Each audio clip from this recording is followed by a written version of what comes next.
Hello. Oh, move this back a little bit. Happy New Year, everyone. Well, almost, right? Good enough. Happy New Year, puppy. Wag, wag, wag, wag, wag.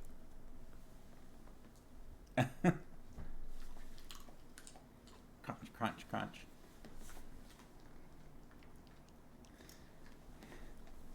How's it going?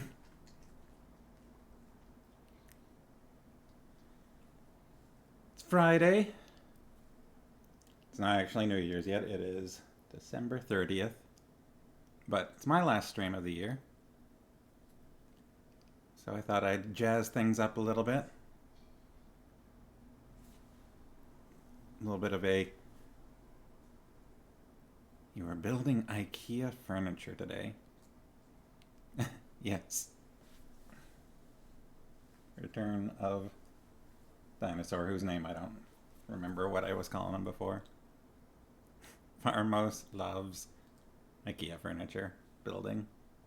I'm not really in the same camp of that.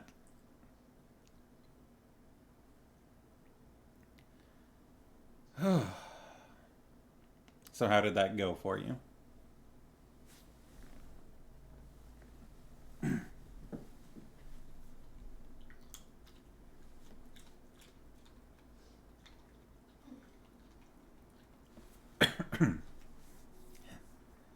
Old hands? Oh, very nice. That's fun.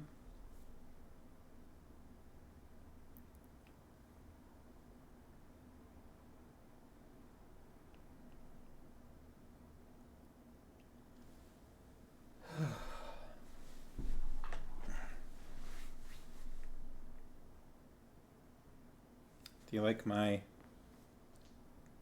dice lights? They were a gift from Farmhouse. Their first night in their own rooms. Wonder if that's going to be scary at all. Not that it should be.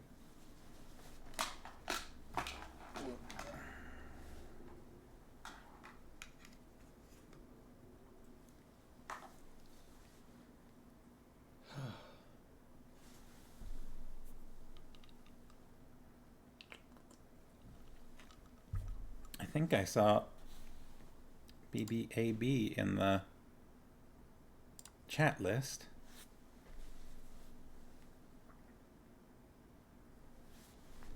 Look at how polite this guy is. Look at that guy. Waiting patiently for carrots.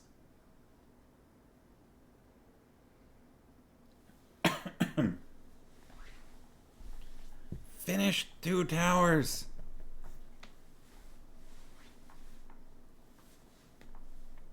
That's exciting. How was it? Between Fellowship and 2 Towers, how are you feeling so far on this reread? Or on this reading out loud?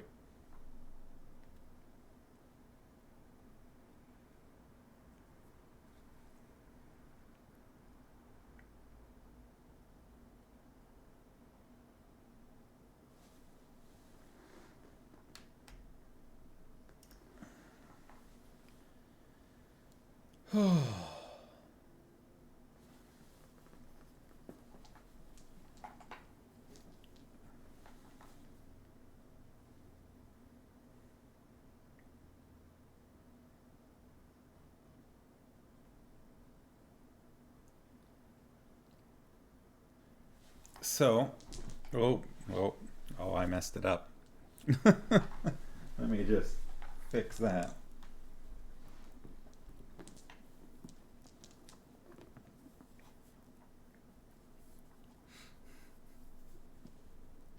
Nice down.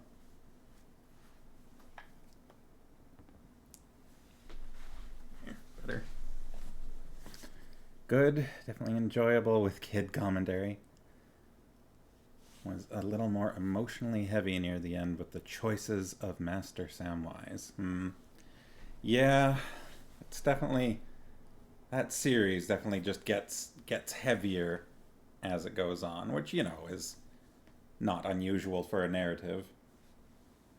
I feel like. But that makes sense. Yeah, so I got my Twitch recap from 2022, which I thought was interesting.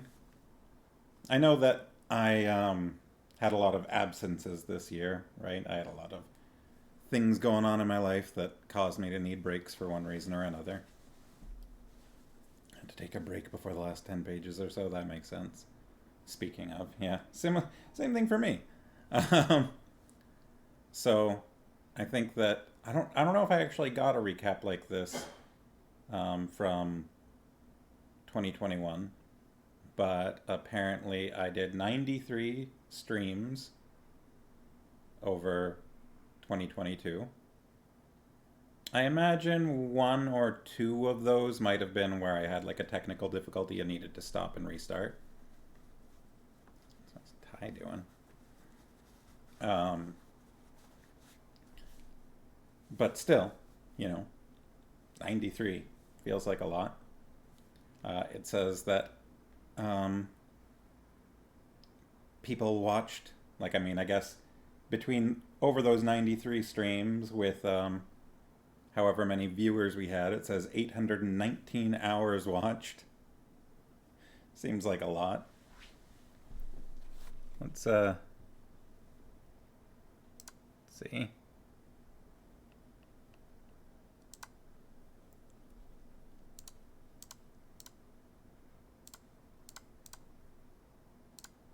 That's 34 full days worth of 24 hours a day of watching time.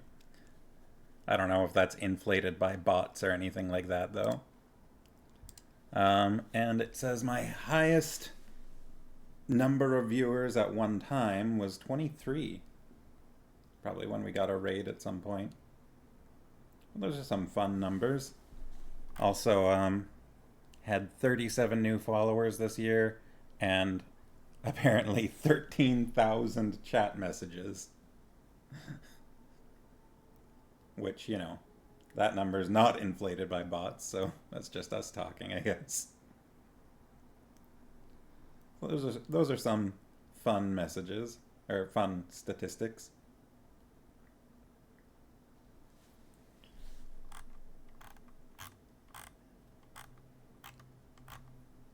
Technically, I became a Twitch affiliate this year, and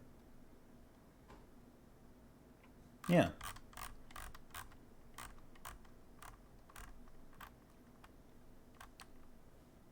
So that's pretty cool.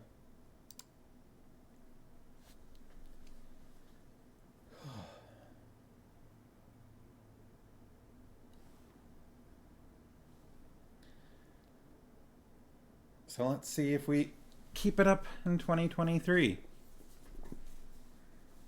I wouldn't be surprised if some of those numbers went up. I mean, hopefully. I'm hoping for a better 2023 personally. I don't have a lot of big plans for this next year yet. The biggest currently is Farmhouse and I are going to be going to Japan for 3 weeks in May. So I'm really looking forward to that. I hope that goes better than our trip to Mexico did. Just in general, I think. I think in general would hopefully also mean better for the stream. Because for me, there were, I think, whole months out of this year where I just needed to not do the stream for one reason or another. Sell our house, that would be really nice.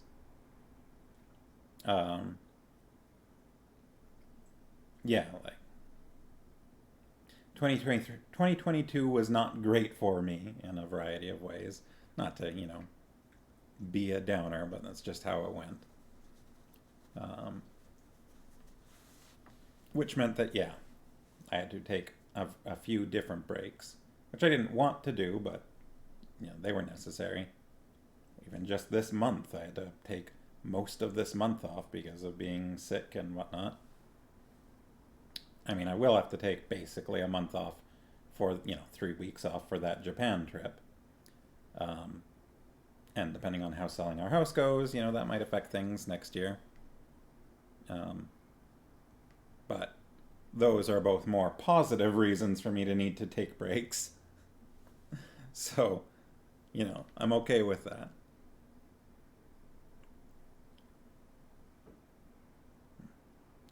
So yeah, I'm just, in general, I'm hoping, I have hopes for the new year. We'll see how it goes. What about the Sharkies? Do you have any plans for 2023? Any big changes or anything you're looking forward to? Farmhouse, anything I haven't mentioned?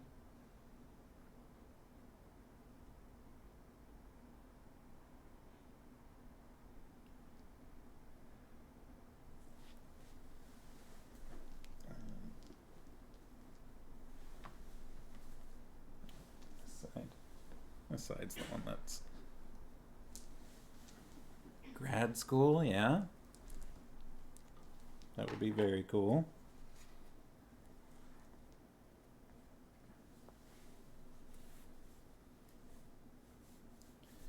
Getting the kids into their own rooms this holiday break was the big thing.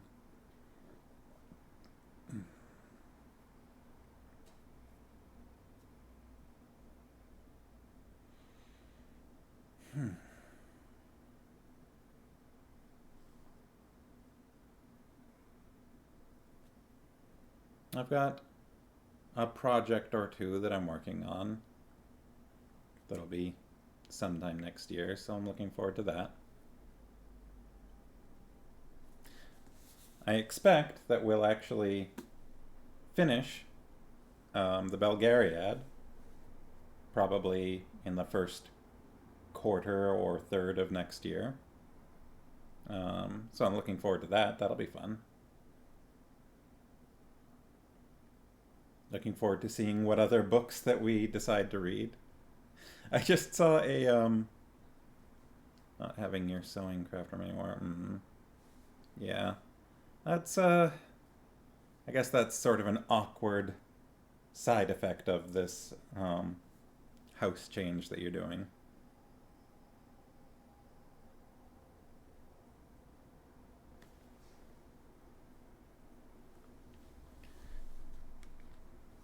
I saw someone shared this post earlier. Did I save it?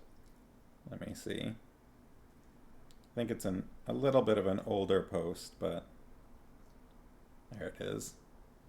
There's this little exchange between LeVar Burton and Neil Gaiman,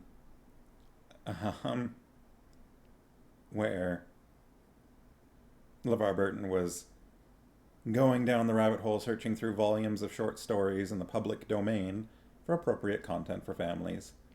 And Neil Gaiman's replied with, "You have my blanket permission for any of my stories." And then somebody else asked, "Is that for all of us?" And Neil Gaiman replied, "It's for all of you." So maybe I'll read some Neil Gaiman short stories at some point.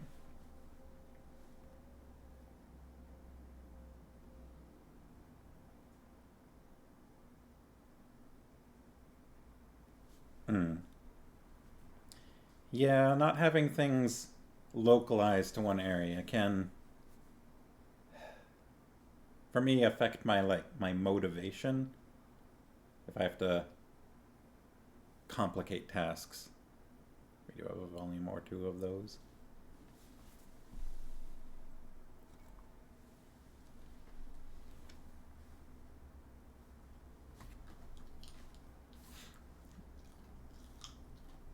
Crunchy carrot.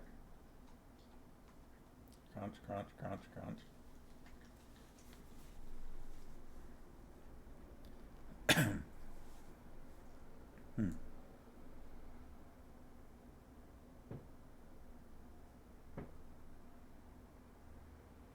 I mean, technically, we sort of have one art, like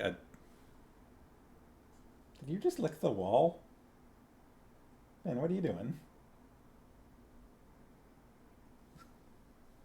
Did anyone see that?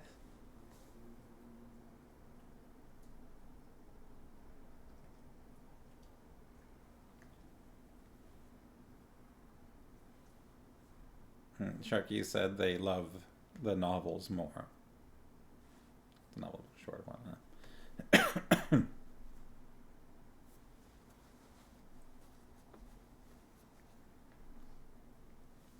huh? Yeah, so we are nearing the end of part 1 of Castle of Wizardry. In my copy, we are on page 69.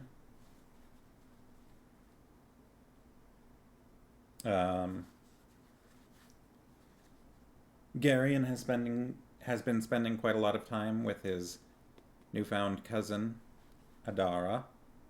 But it seems like Adara's got some emotional distress that she is dealing with. GARION performed a bit of magic by gathering up a bundle of twigs and grass and creating an entirely new flower, which got us the unusual descriptive word used on our bingo sheet because of the vegetative ecstasy. A little weird. And then she was asking whether or not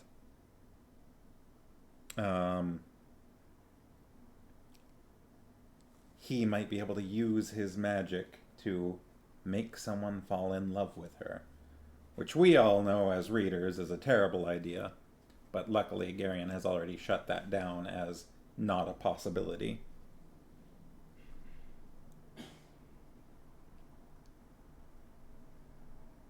But she was quite sad about that, it seemed.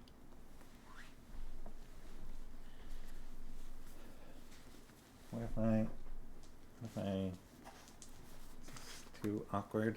I'll just wrap them like so. I'll just leave it on the one side. I'm afraid of knocking them down entirely. They're just kind of draped over my chair right now. Ben's just in the background watching me. Yeah, and that's roughly where we left off. I mean, before that, Belgarath and Polgara were playing games with each other, where she was trying to over-coddle him to push him towards recovery, whereas he was acting more weak than he actually was in order to elicit sympathy and mess with her, I guess. And but by the time we left off, he was lounging in chairs and drinking ale, so I think most of that is now finished with. But we don't yet know whether or not he can actually do magic anymore, which is a bit of a worry, isn't it? Did I forget anything? I think I covered probably most of the big points. So, we're on to chapter 8. And we'll be revisiting an old friend, perhaps. The Ulgo girls had pale skin, white blonde hair, and huge, dark eyes. Princess Sinedra sat in the midst of them like a single red rose in a garden of lilies. They watched her every move with a sort of gentle astonishment, as if overwhelmed by this vibrant little stranger who had quite suddenly become the center of their lives. We're back to Princess Sinedra. It's been a while. When was the last time we saw her? Did we get anything about her at the beginning of this book. I think we might have had... Did we have a chapter? If not, it was in the previous book entirely. Yeah, I don't think we did. We haven't seen her at all this book. So it's been a while. I think it was actually at the beginning, like the first few chapters, either of the previous book or like the last part of the previous book. Something like that. It's been quite a while though. Let's see if I can remember her voice. If I need it now. I probably will. It was not merely her coloring. I need to let you guys see Puppy. It was not merely her coloring, though, that was astonishing enough. Ulgos, by nature, were a serious, reserved people, seldom given to laughter or outward displays of emotion. Senedra, however, lived, as always, on the extreme outside of her skin. I like how she still manages while they're explaining why. They watched, enthralled, the flicker and play of mood and emotion across her exquisite little face. They blushed and giggled nervously at her outrageous, and often wicked, little jokes. She drew them into confidences, and each of the dozen or so who had become her constant companions had at one time or another opened her heart to the little princess. There were bad days, of course. Days when Senedra was out of sorts, impatient, willful, and when she drove the gentle-eyed Ulgo girls from her with savage vituperation, sending them fleeing in tears from her unexplained tantrums. Later, though, they all resolved, after such stormy outbursts, never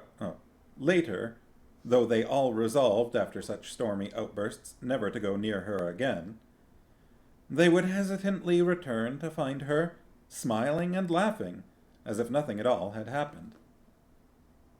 It's a difficult sort of person to deal with, isn't it? Yeah. I don't know. I mean, she's a bit young, but I don't think I would get along with Princess Senedra very well. Who knows?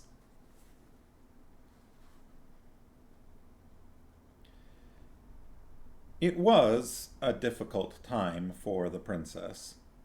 She had not fully realized the implications of her unhesitating acquiescence to the command of Ul when he had told her to remain behind in the caves while the others journeyed to Rak-Thol. For her entire life, Senedra had been at the center of events.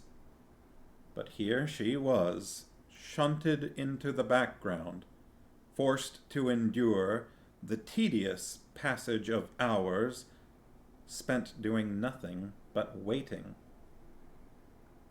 She was not emotionally constructed for waiting, and the outbursts that scattered her companions like startled doves were at least in part generated by her enforced inactivity. The wild swings of her moods were particularly trying for the GARION. The frail, ancient holy man had lived for centuries a life of quiet contemplation, and Senedra had exploded into the middle of that quiet like a comet. Though sometimes tried to the very limits of his patience, he endured the fits of bad temper, the storms of weeping, the unexplained outbursts, and just as patiently her sudden exuberant displays of affection, when she would throw her arms about his neck and cover his startled face with kisses. On those days when Senedra's mood was congenial, She gathered her companions among the columns on the shore of the Gorham's Island to talk, laugh, and play the little games she had invented. Oh, puppies wandered off. Move back this way a little bit so I can actually... Oh, I came back! Catch! He doesn't know how to catch.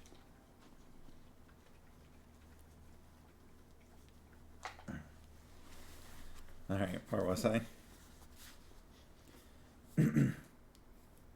She gathered her companions among the columns on the shore of the Gorham's Island to talk, laugh. What's going on with that little piece of wall there? I keep sniffing it. Strange pup.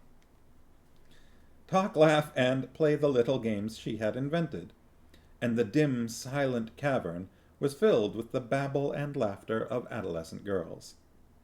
When her mood was pensive, she and the Gorham sometimes took short walks to view the strange splendors of this subterranean world of cave and gallery and cavern beneath the abandoned city of Prolgu. To the unpracticed eye, it might have appeared that the princess was so involved in her own emotional pyrotechnics that she was oblivious to anything around her. But such was not the case. Her complex little mind was quite capable of observing, analyzing, and questioning, even in the very midst of an outburst. To the Gorham's surprise, he found her mind quick and retentive. When he told her the stories of his people, she questioned him closely, moving always to the meaning that lay behind the stories. The princess made many discoveries during those talks. She discovered that the core of Ulgo life was religion, and that the moral and theme of all their stories was the duty of absolute submission to the will of Ul. A Tolnedran might quibble, or even try to strike bargains with his god. Nadra expected it, and seemed to enjoy the play of offer and counteroffer as much as did his people. The Ulgo mind, however, was incapable of such casual familiarity. "We were nothing," the Gorham explained. "Less than nothing. We had no place and no god, but wandered outcast in the world until Ul consented to become our god. Some of the zealots have even gone so far as to suggest that if one single Ulgo displeases our god, he will withdraw himself from us. I don't pretend to know the mind of Ul entirely, but I don't think he's quite that unreasonable. Still, he didn't really want to be our god in the first place, so it's probably best not to offend him."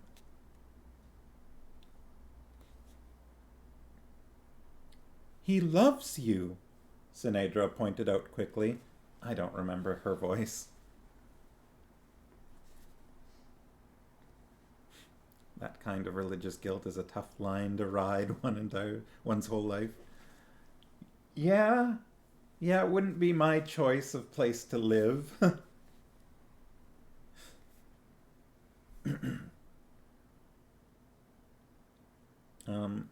Let me see. How did I think of Sinedra's voice? And she can be whiny. She's not all the time. I'll just go with this for now, and unless anyone's got a suggestion.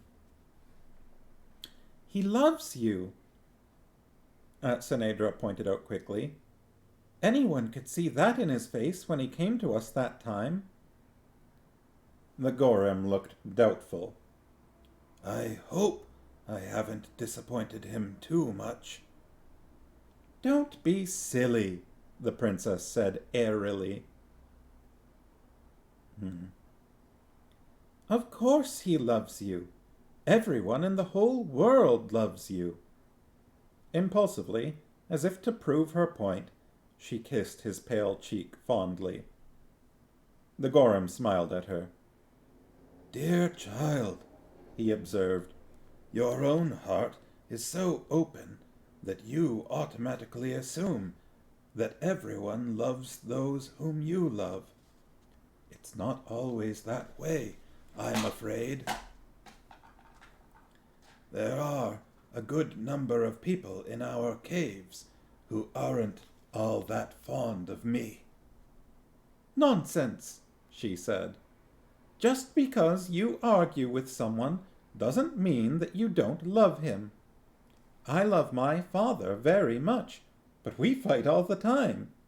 We enjoy fighting with each other." Sinedra knew that she was safe using such terms as silly and nonsense with the Gorham. She had, by now, so utterly charmed him that she was quite sure she could get away with almost anything. Although it might have been difficult to persuade anyone around her that such was the... Oh, did I... Lights went off.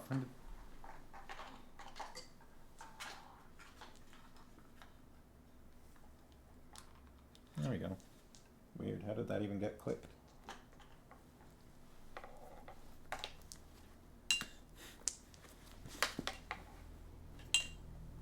Yeah.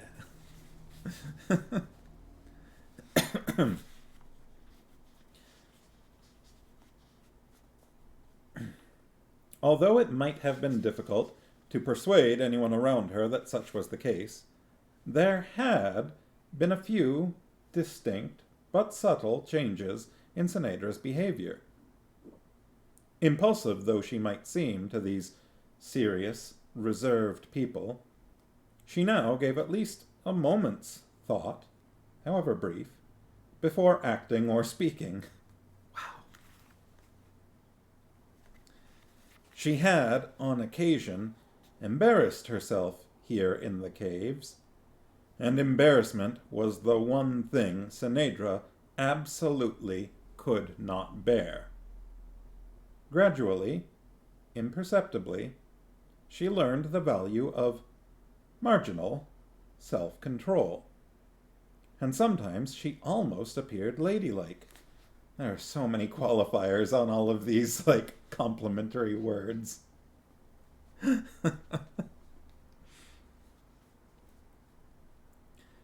She had also had time to consider the problem of GARION. His absence during the long weeks had been particularly and inexplicably painful for her.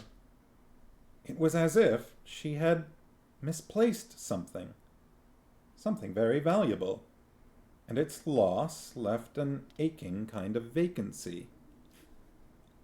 Right? I don't think we have that on the bingo sheet this time, do we?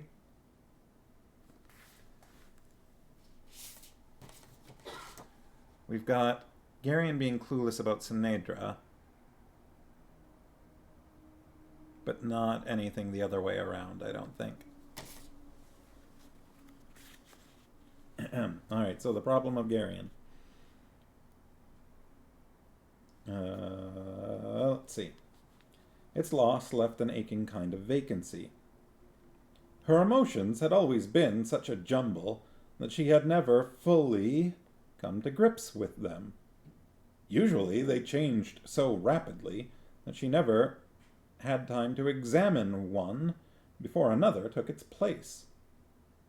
This yearning sense of something missing, however, had persisted for so long that she finally had to face it. It could not be love. That was impossible. Love for a peasant scullion, no matter how nice he was quite out of the question. She was, after all, an imperial princess, and her duty was crystal clear. If there had been even the faintest suspicion in her mind that her feelings had moved beyond casual friendship, she would have an absolute obligation to break off any further contact. Sinedra did not want to send Garion away and never see him again. The very thought of doing so made her lip tremble. So, quite obviously, what she felt was not, could not, be love. She felt much better once she had worked that out.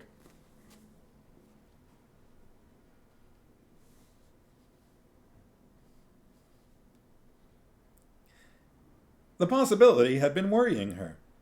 But now that logic had proved beyond all doubt that she was safe, she was able to relax. It was a great comfort to have logic on her side.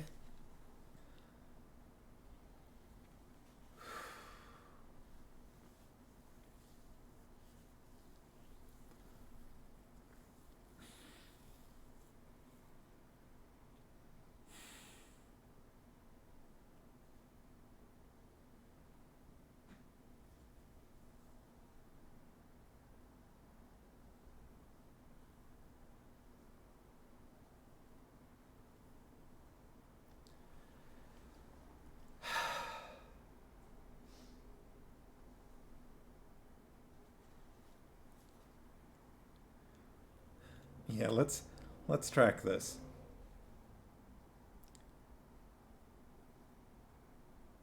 She feels really bad that Garion's gone. Like, something very valuable is missing. She's worried that it might be that she loves him. If she were to love him, she would have to break off all further contact and send him away forever, because she's not allowed to. She doesn't want to do that. Therefore, it can't be love. Easy. That makes perfect sense.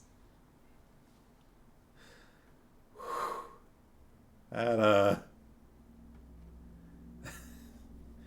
that's that whole section. That was a great paragraph.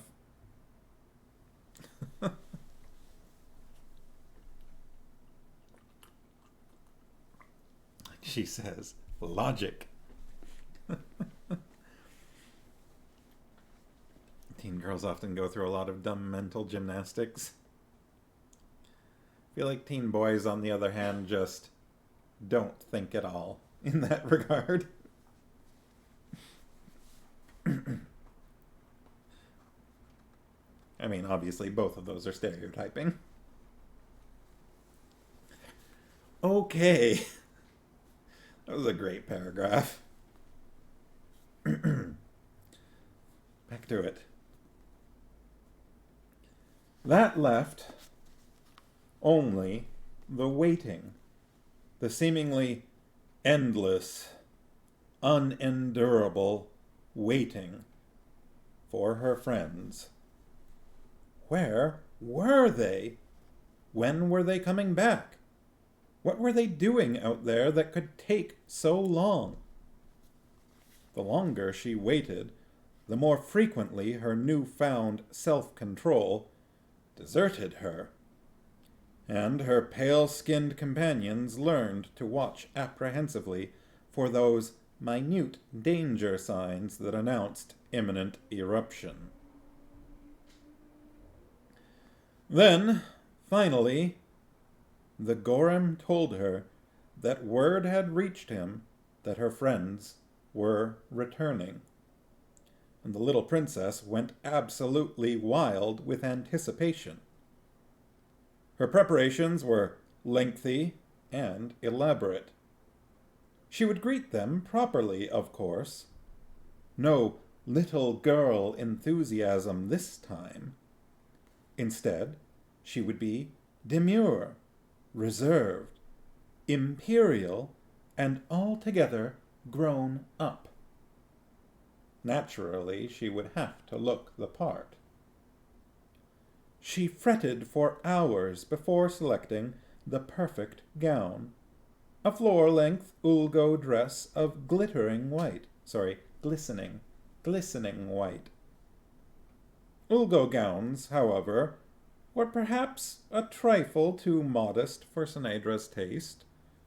While she wished to appear reserved, she did not want to be that reserved.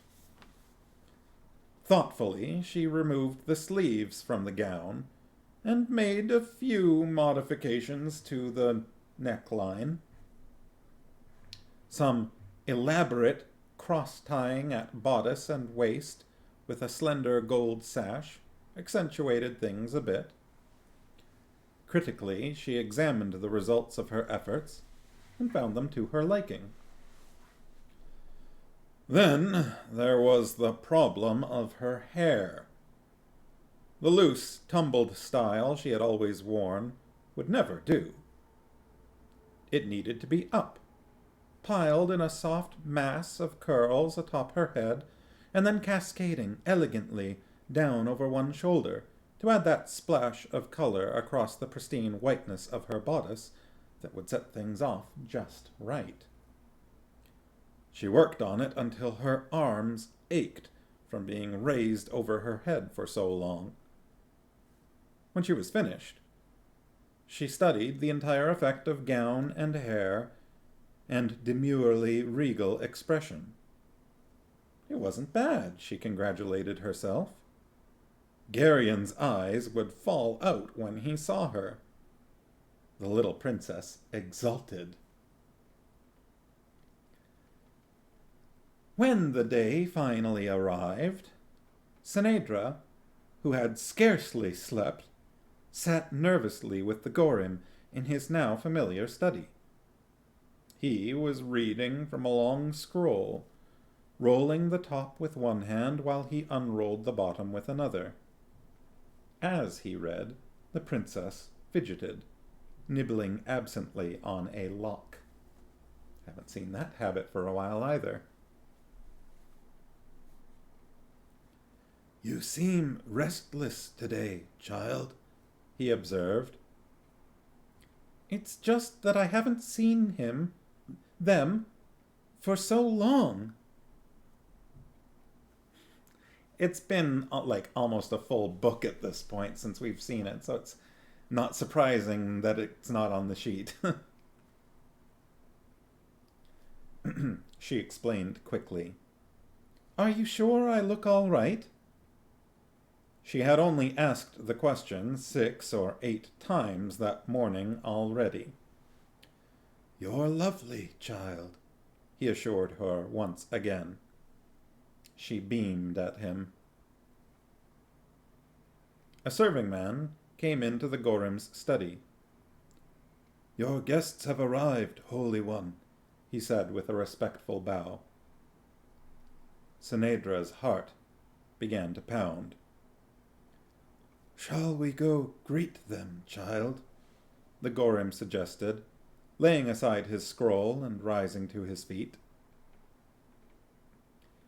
Sinedra resisted her impulse to spring from her chair and run out of the room. With an iron grip, she controlled herself. Instead, she walked at the Gorim's side, silently repeating to herself, "Dignity, reserve, imperially demure." Her friends were travel-stained and weary-looking as they entered the Gorim's cavern, and there were strangers with them Sinedra did not recognize. Her eyes, however, sought out only one face. He looked older than she remembered him. His face, which had always been so serious, had a gravity to it now that had not been there before. Things had obviously happened to him while he had been gone. Important things. And the princess felt a little pang at having been excluded from such momentous events in his life. And then her heart froze. Who was that great gangling girl at his side? And why was he being so deferential to the big cow? Her words, not mine. Sinedra's jaws clenched as she glared across the calm waters of the lake at the perfidious young man. She had known it would happen. The minute she had let him out of her sight, he had run headlong into the arms of the first girl who had happened by. How dared he? How dared he? As the group on the far side of the lake began to come across the causeway, Sinedra's heart sank. The tall girl was lovely. Her dark hair was lustrous, and her features were perfect. Desperately, Sinedra looked for some flaw, some blemish. And the way the girl moved! She actually seemed to flow with a grace that nearly brought tears of despair to Sinedra's eyes. The greetings and introductions seemed hardly more than some incoherent babble to the suffering princess. Absently, she curtsied to the king of the Algars and his lovely queen. Politely, she greeted the lushly beautiful woman, Taiba, her name was, whom Lady Polgara introduced to her. The moment she was dreading was approaching, and there was no way she could forestall it. "And this is Adara," Lady Polgara said, indicating the lovely creature at Garion's side. Sinedra wanted to cry. It wasn't fair. Even the girl's name was beautiful. Why couldn't it have been something ugly? "Adara," Lady Polgara continued, her eyes intently on Sinedra's face, "this is Her Imperial Highness, the Princess Sinedra." Adara curtsied with a grace that was like a knife in Sinedra's heart. "I've so wanted to meet your Highness," the tall girl said. Her voice was vibrant, musical. "Not like mine." "Charmed, I'm sure," Sinedra replied with a lofty superiority. Though every nerve within her screamed with the need to lash out at this detested rival, she held herself rigid and silent. Any outburst, even the faintest trace of dismay showing in her expression or her voice, would make this Adara's victory complete. Sinedra was too much a princess, too much a woman, to permit that ultimate defeat. Though her pain was as real as if she were in the hands of a torturer, she stood erect, enclosed in all the imperial majesty she could muster.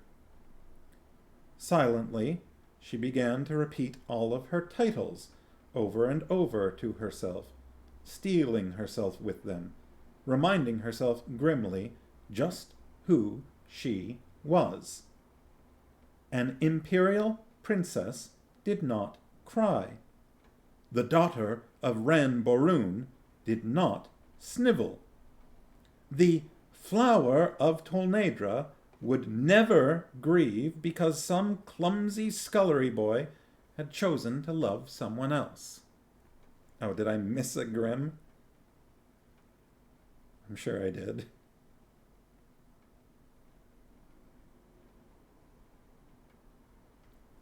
You both caught it, though.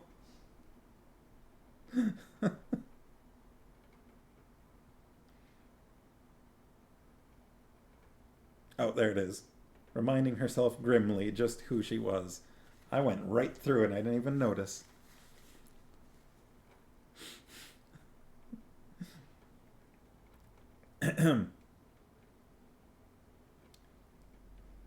"Forgive me, Lady Polgara," she said, pressing a trembling hand to her forehead, "but I suddenly seem to have the most dreadful headache. Would you excuse me, please?"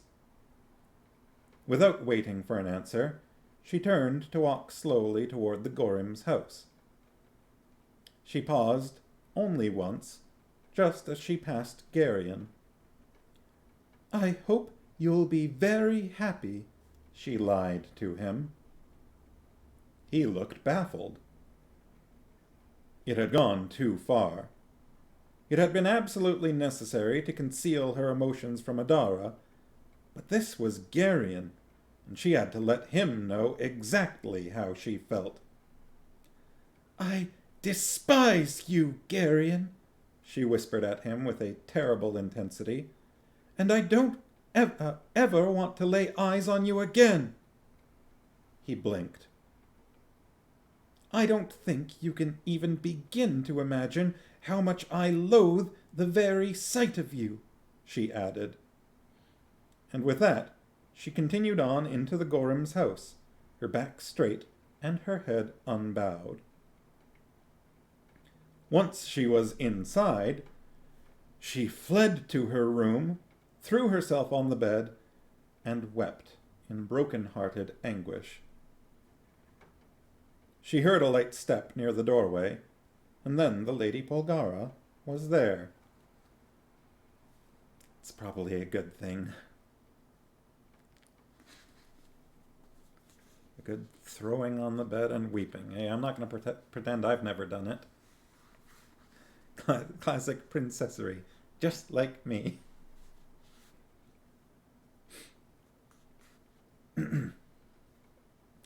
All right, Sinedra, she said.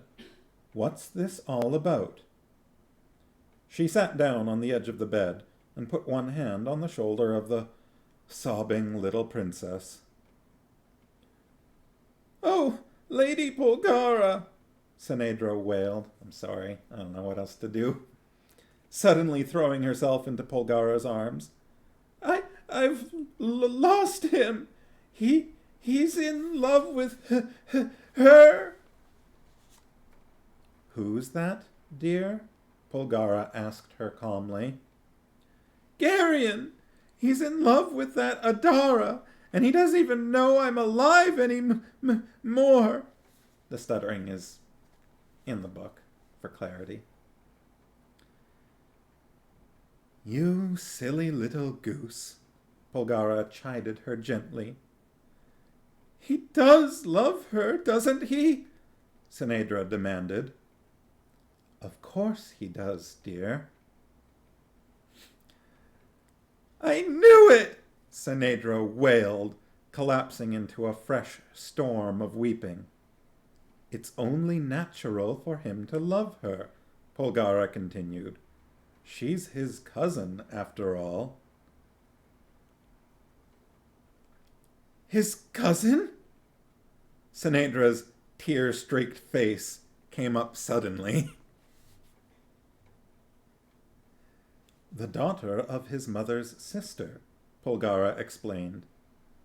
You did know that Garion's mother was an Algar, didn't you? Sinedra shook her head mutely. Is that what all this is about? Sinedra nodded. Her weeping had suddenly stopped. Yeah.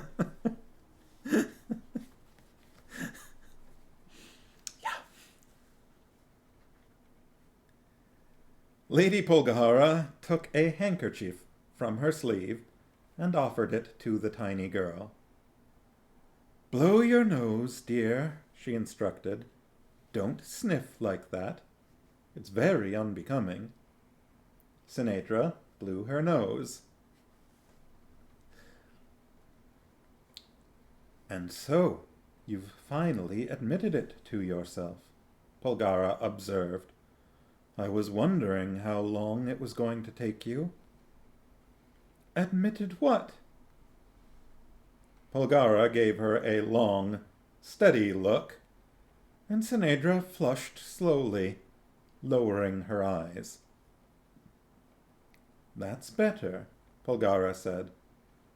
You mustn't try to hide things from me, Sinedra. It doesn't do any good, you know, and it only makes things more difficult for you. Sinedra's eyes had widened as the full impact of her tacit admission. It's tacit, right? T-A-C-I-T? I think that's how it's pronounced, but I'm pretty sure, but I'm not positive. of her tacit admission struck her. "It's not possible," she gasped in absolute horror. "It can't happen." She does have logic on her side after all, right? Amon Breyer, hey! Yeah, this is the outfit I used to wear when we were reading The Hobbit, so I thought, we're wrapping up the year, maybe do a little bit of a throwback to our first book.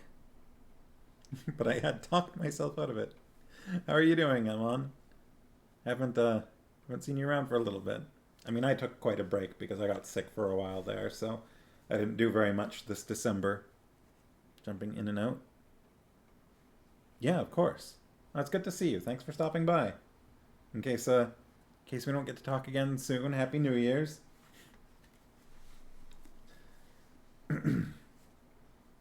Alright, where was I? "It's not possible," she gasped in absolute horror. "It can't happen." Thank you. It's good to see you too. "As my father's so fond of saying, just about anything is possible," Polgara told her. "What am I going to do?" "First, you ought to go wash your face," Polgara told her. "Some girls can cry without making themselves ugly, but you don't have the right coloring for it. You're an absolute fright. I'd advise you never to cry in public if you can help it." Very practical advice. BBAB is here too. Hey BBAB, good to see you. Yeah, I saw you in the list earlier, but it's nice to see you. Hope you're doing well. Happy New Year's almost.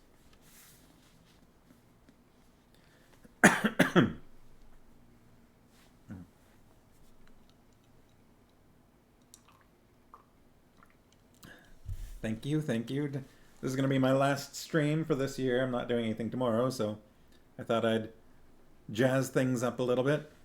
Bring out the Top Hat Dino again and put on my dice lights that I got as a present. They're all different, role-playing game dice. There's D8s and D4s and D6s and D12s, and pretty sure there's got to be some D20s on here. Are there? Where are my D20s? I'm sure I've seen at least one.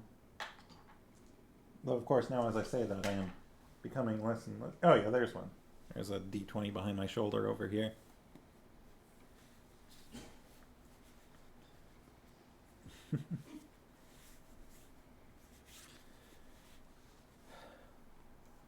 We are just in Castle of Wizardry, finally having the Princess Sinedra discussing with somebody else the idea that she might actually be in love with Garion, which could be a bit of a problem.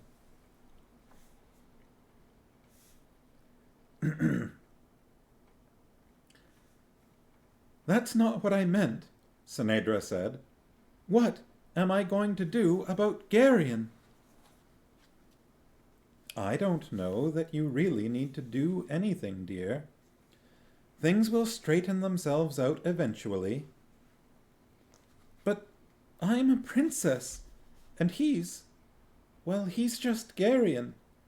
This sort of thing isn't permitted."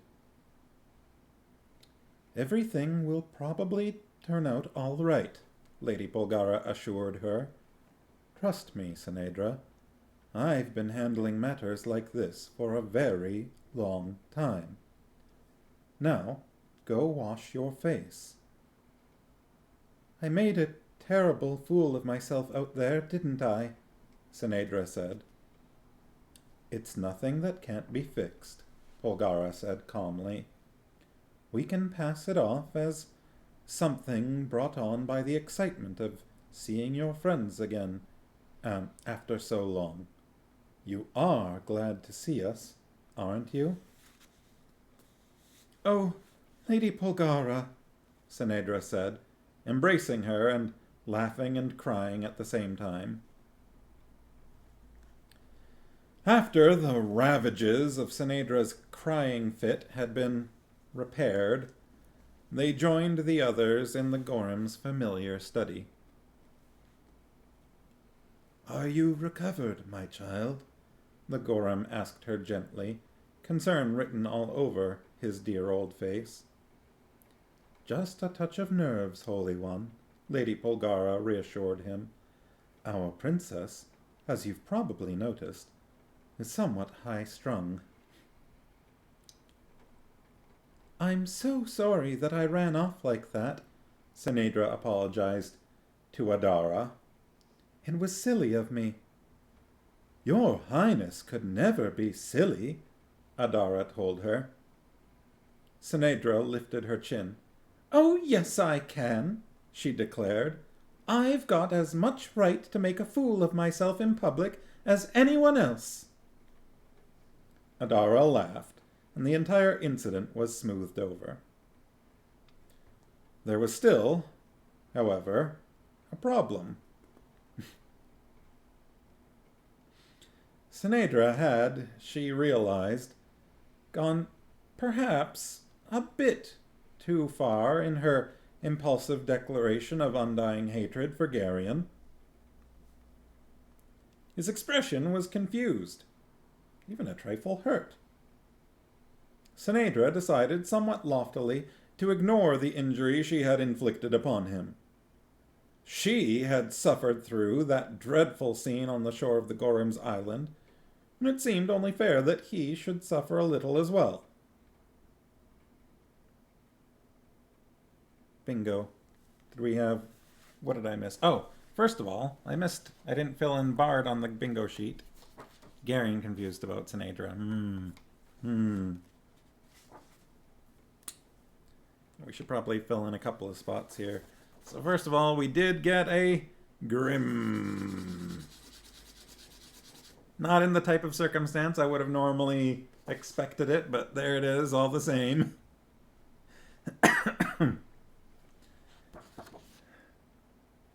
And then we have, let's see. His expression was confused, even a trifle hurt. I mean, it straight up is telling us that GARION is confused about Sinedra. I think that counts. It's not, full on, but like in that we don't have him going, "Hey, what's going on? Huh? What's happening?" But, I think it's good enough to fill in the space. So I'm going to do that one as well. Which means we're getting close in the B column. Yeah, that's true. He has no idea why she is so mad at it, or was briefly so mad at him. So if he does something unexpected, and if Silk is very sarcastic, do we think either of those things are going to happen? I don't know. We're getting pretty close to our first bingo already. It feels like it didn't take that long. We're not even out of part 1. Is there anything else in here? We haven't had anything from Dernick or Mandaralin. Oh, we've had crying. We have had a lot of crying just now. So that's going in. Oh, look at that. We got a nice sideways T there.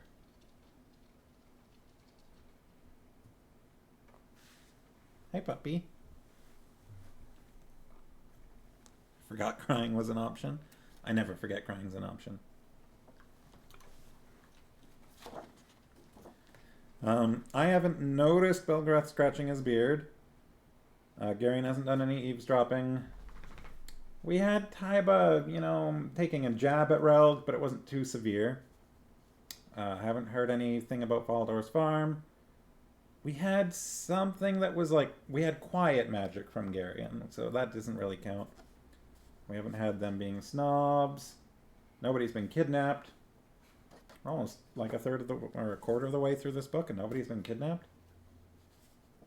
I haven't seen GARION really getting what I would consider cocky.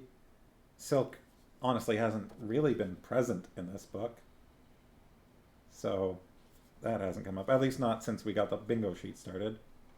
We haven't had any appearances by any divinities. We haven't had specifically a head injury. Not really. I'm not going to call this an GARION being in an uncomfortable situation necessarily. I'm sure it was uncomfortable, but he didn't really have to stay in it because it ran away from him. Polgara chastised Sinedra, sort of, but not GARION, shockingly. And we haven't had that much Relg, and I don't really remember Barrack being present too much either recently. So, I think that about does it for now. But my bet, I don't know. Honestly, it could go either way from here or here, because what we're missing is GARION doing something unexpected, or Silk being very sarcastic, versus over here, Silk being a D&D rogue, and don't touch me. And I feel like all of these are almost equally likely. Like I would say this and this are equally likely. And I would say this and this are equally likely. So I think it could go either way. That's kind of funny. All right. I forgot crying was an option. I like that. I know, you meant something different, but just... I could see that being a line in, I don't know, a comic or something. Okay. Let's see. It seemed only fair that he should suffer a little as well. Not too much, of course, but a little anyway.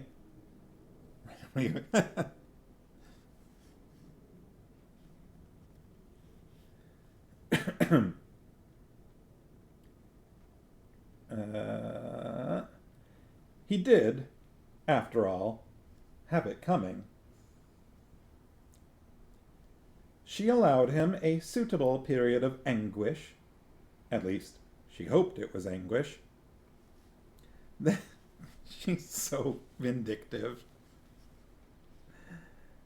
Then spoke to him warmly, even fondly, as if those spiteful words had never passed her lips. If it wasn't filled in before, his expression became even more baffled. And then she turned the full force of her most winsome smile on him, noticing with great satisfaction its devastating effect. After that, she ignored him. Yeah, if we didn't fill in GARION being confused before, or being clueless, it would be now. While Belgarath and Lady Polgara were recounting the events of their journey to Rakthul, the princess sat demurely beside Adara on a bench, half listening, but for the most part turning the amazing discovery of the past hour over and over in her mind. Suddenly, she felt eyes on her, and she looked up quickly. The little blond boy Lady Polgara called Erend was watching her, his small face very serious. There was something about his eyes. With a sudden and absolute certainty, she knew that the child was looking directly into her heart. He smiled at her then. Without knowing why, she felt a sudden, overwhelming surge of joy at his smile. He walked toward her, still smiling, and his little hand dipped into the pouch at his waist. He took out a round, gray stone and offered it to her. "Erend?" he said. For an instant, Sinedra seemed to see a faint blue flicker deep within the stone. "Don't touch it, Sinedra," Lady Polgara told her in a tone that made Sinedra's hand freeze in the very act of reaching for the stone. Oh yeah, something tells me Sinedra would not be considered pure of heart.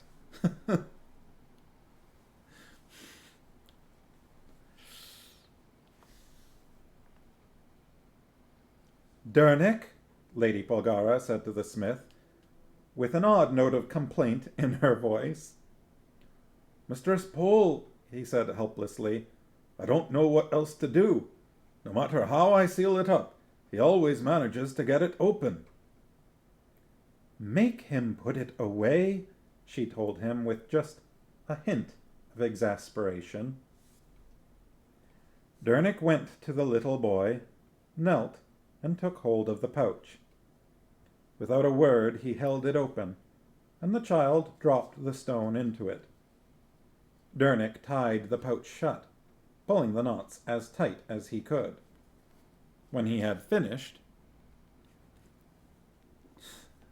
the little boy put his arms affectionately around the smith's neck. Dernick looked a bit embarrassed, and was about to lead the child away, but Errand pulled his hand free, and climbed instead into Sinedra's lap. Quite seriously, he kissed her, then nestled down in her arms, and promptly fell asleep. Feelings moved in Sinedra that she had never felt before. Without knowing why, she was happier than she had ever been in her life. She held the child close against her, her arms protectively around him, and her cheek laid snugly against his pale blonde curls. She felt an impulse to rock him, and perhaps to croon a very soft lullaby to him. We'll have to hurry, Belgarath was saying to the Gorim. Even with Relg's help, it'll take a week or more to reach the Sendarian border. Then we'll have to cross the whole country, and the snow in Sendaria can pile up in a hurry this time of year. To make things even worse, this is the season for storms in the Sea of the Winds, and it's a long way over open water from Sendar to Riva. The word Riva jerked Sinedra out of her reverie. From the very moment that she and Jeebers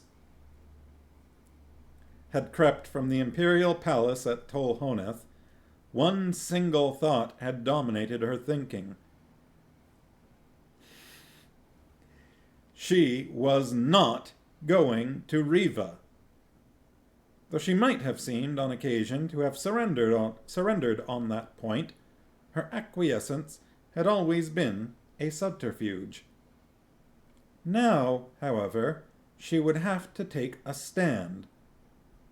The reasons for her adamant refusal to obey the provisions of the Accords of Vaumimbre were no longer entirely clear to her. So much had happened that she was not even the same person, but one thing was absolutely certain, no matter who she was. She was not going to Riva. It was a matter of principle. I'm sure that once we reach Sendaria, I'll be able to make my way to an imperial garrison, she said as casually as if the matter had already been decided. And why would you want to do that, dear? Lady Polgara asked her. As I said earlier, I'm not going to Riva, Sinedra replied. The Legionnaires will be able to make arrangements to return me to Tolhoneth. Perhaps you should visit your father, Polgara said quite calmly. You mean you're just going to let me go? I didn't say that. I'm sure we'll be able to find a ship bound for Tolhoneth sometime in the late spring or early summer. Rivan commerce with the Empire is extensive. I don't think you fully understand me, Lady Polgara. I said that I'm not going to go to Riva, under any circumstances. I heard you, Sinedra. You're wrong, however. You are going to Riva. You have an appointment there, remember? I won't go! Senedra's voice went up an octave or two. Yes, you will. Polgara's voice was deceptively calm, but there was a hint of steel in it. I absolutely refuse, the princess declared. She was about to say more, but a small finger gently brushed her lips. The sleepy child in her arms raised his hand to touch her mouth. She moved her head irritably. I've told you all before that I will not submit to... The child touched her lips again. His eyes were drowsy as he looked up at her, but his gaze was calm and reassuring. Senedra forgot what she had been saying.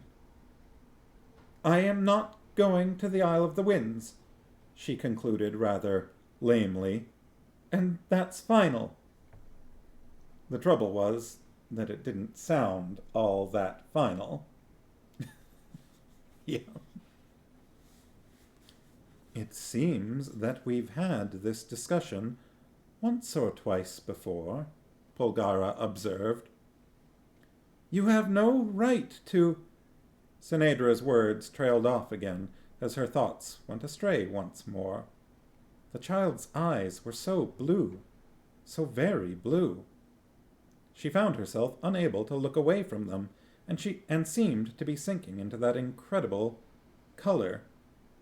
She shook her head. It was so completely unlike her to keep losing track of an argument this way. She tried to concentrate. I refuse to be publicly humiliated, she declared. I will not stand in the hall of the Revan King like a beggar while all the Elorns snicker up their sleeves at me. That was better. Her momentary distraction seemed to be fading. Inadvertently, she glanced down at the child, and it all went out the window again. I don't even have the right kind of dress, she added plaintively. Now what had made her say that?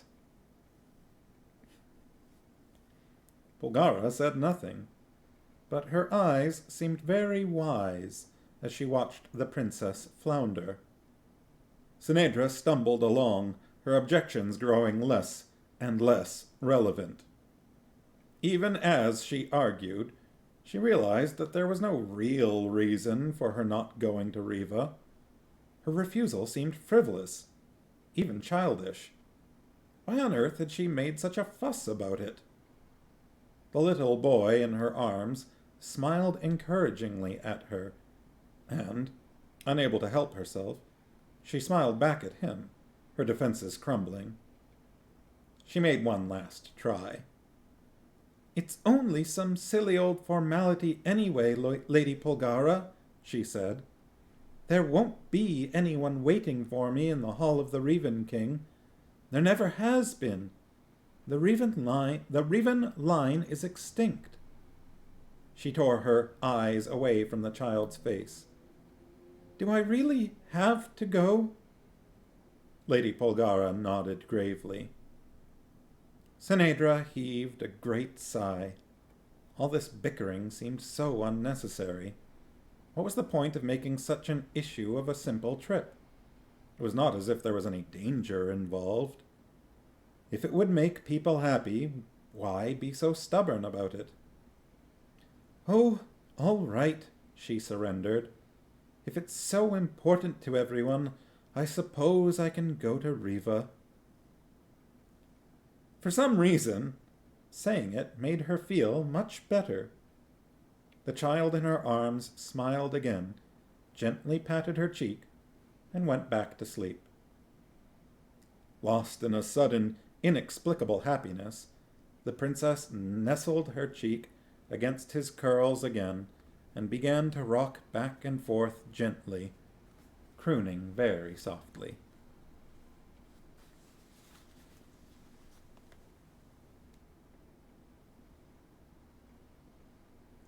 That's the end of part 1.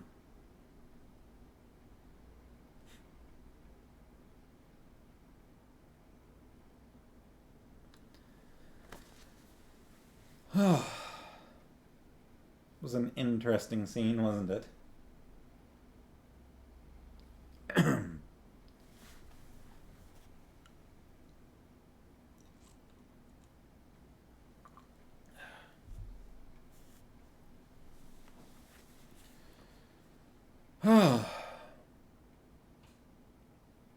So, how's everyone feeling? Should I continue into part 2? Chapter 9.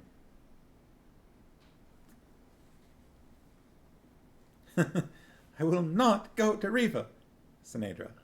She did, in fact, go to Riva. I don't even have the right dress for it.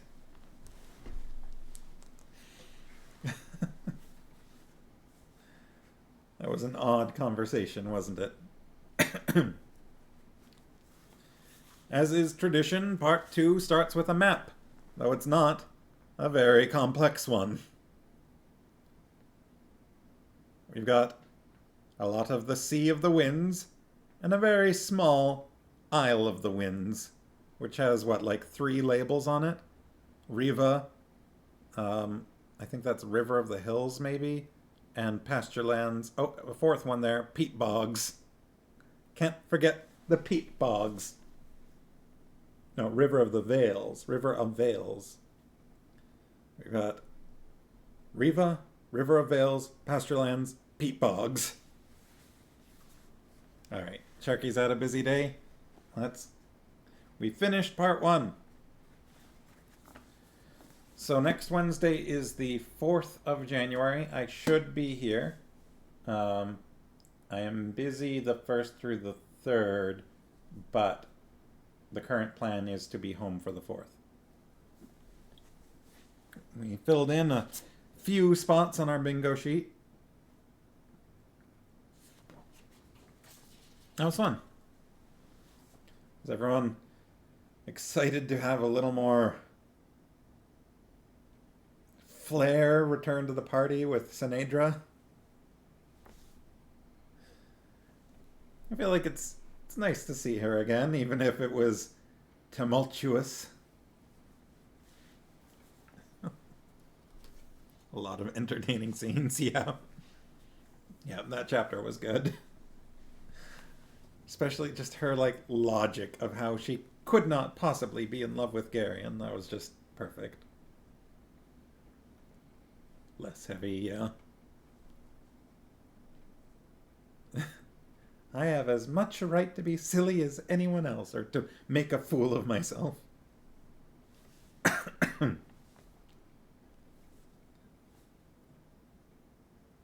Only her, the Gorham, Lady Polgara, Belgarath, and Adara actually had any lines in that chapter, I think. And one serving man. Nothing from Garion or... Oh, and Dernick. Dernick did too. And I guess technically Erend had said his name. Yeah. Yeah. At least like 99% of the time.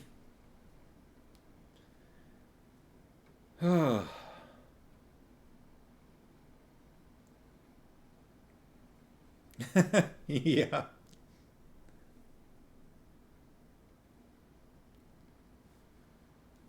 Oh boy. Yeah, that was fun. So, one more day left in this year, and then we're on to 2023. Get used to writing the wrong date down all over again.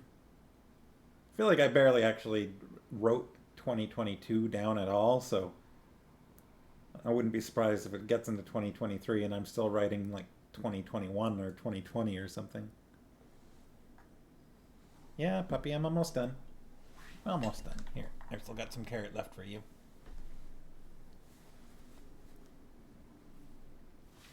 Thank you.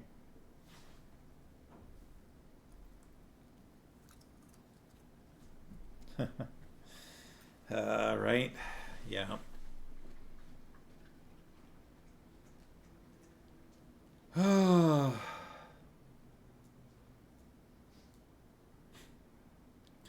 I, for one, am looking forward to saying goodbye to 2022 and hello to 2023.